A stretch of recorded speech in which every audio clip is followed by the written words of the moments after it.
Muy buenos días. Es un gusto estar aquí para compartir con ustedes una reflexión sobre uno de los enfoques más significativos y profundos dentro de la investigación cualitativa. Estaríamos hablando del método de investigación interpretativo. En un contexto académico cada vez más consciente de la diversidad de perspectivas, el método interpretativo nos ofrece herramientas para comprender la realidad social desde el punto de vista de los propios actores. A diferencia de los otros enfoques más cuantitativos o positivistas, este método parte del reconocimiento de que la realidad no es objetiva ni única, sino que se construye de manera social y culturalmente también. Por eso, no pretende encontrar verdad universal, sino interpretar los significados que las personas atribuyen a sus vivencias. A manera de introducción, podríamos decir que primero el método cualitativo es centrado en la comprensión del significado. La realidad es subjetiva, múltiple y construida socialmente. Y tercero, no busca generalizar ni explicar causas, sino interpretar las experiencias. Pero, ¿qué es el método interpretativo? El método interpretativo es un enfoque que se utiliza principalmente en las ciencias sociales, en la educación, la antropología y la psicología. Se basa en la idea de que los seres humanos actúan en función de los significados que las cosas tienen para ellos y que esos significados se construyen a través del lenguaje, la cultura, la historia y la interacción social.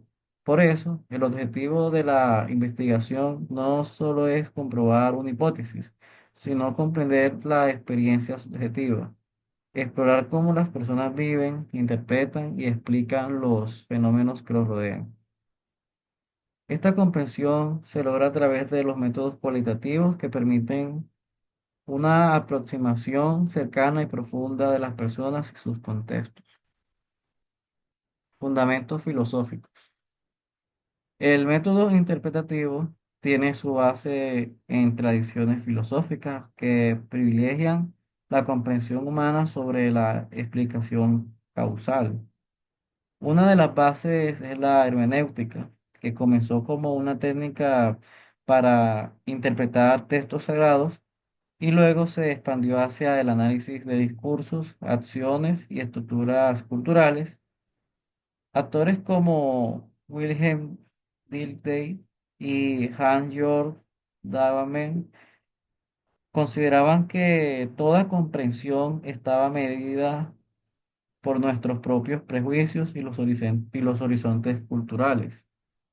Otro fundamento importante es la fenomenología, especialmente con Edmund Husserl y Alfred Schuk, quienes propusieron estudiar los fenómenos tal como se presentan en la conciencia, es decir, desde la experiencia vivida de los sujetos. También está el interracionalismo simbólico, una corriente social que sostiene que las personas crean el significado de sus acciones a través de la interacción social. George Herbert y Herbert Blumer enfatizaron que la sociedad no solo es una estructura rígida, sino una construcción dinámica de lo que se produce en el día a día. En conjunto, los enfoques sostienen que la realidad social es una construcción simbólica, múltiple y cambiante, y por lo tanto se requiere ser comprendida desde la perspectiva de quienes la viven. Características principales.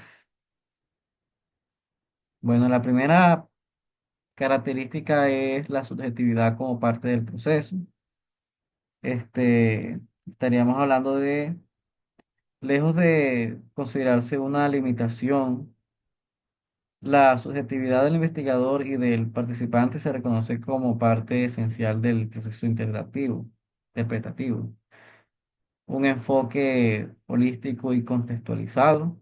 Se estudian los fenómenos en su contexto natural, reconociendo que el significado de cualquier acción o discurso cambia según el entorno cultural y social.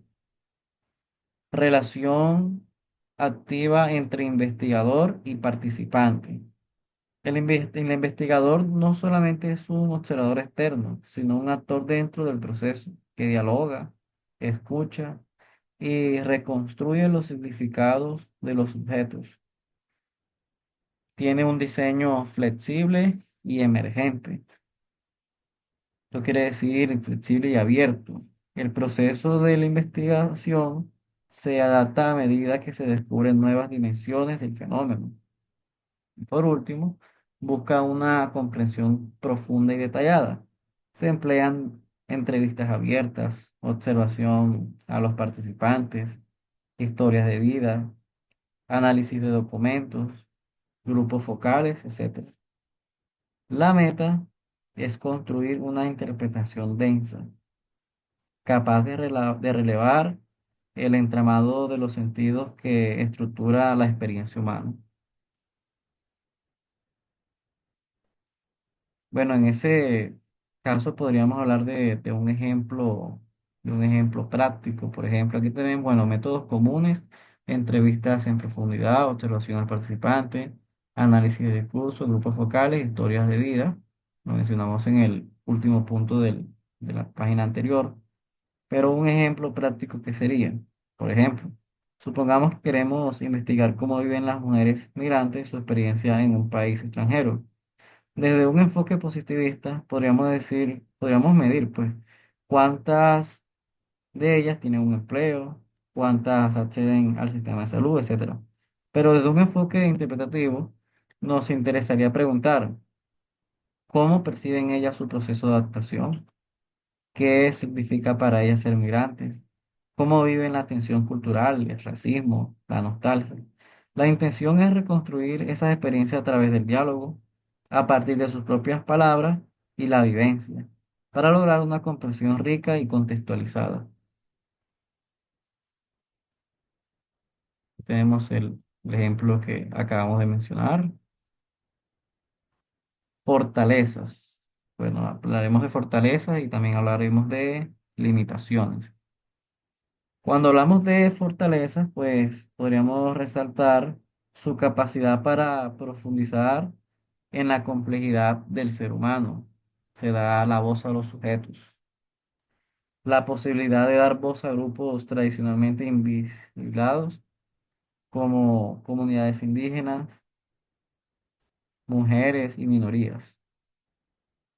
Su flexibilidad metodológica que permite descubrir nuevos aspectos del fenómeno durante la investigación. No obstante, también presenta algunas limitaciones.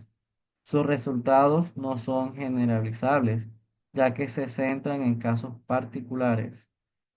Dependen en gran medida de la habilidad interpretativa y reflexiva del investigador. También pueden ser cuestionados por enfoques más tradicionales en términos de validez y fiabilidad. Sin embargo, dentro de su propia lógica, el rigor se evalúa dentro de la credibilidad, la transferencia y la autenticidad en lugar de objetividad y replicabilidad. A manera de conclusión, podríamos decir que primero, el método está centrado en el sentido y la experiencia. Segundo, aporta conocimiento significativo y profundo. Tercero, fundamental para comprender la diversidad humana. Y cuarto, es una herramienta esencial para las ciencias sociales de hoy en día. Muchas gracias por su atención.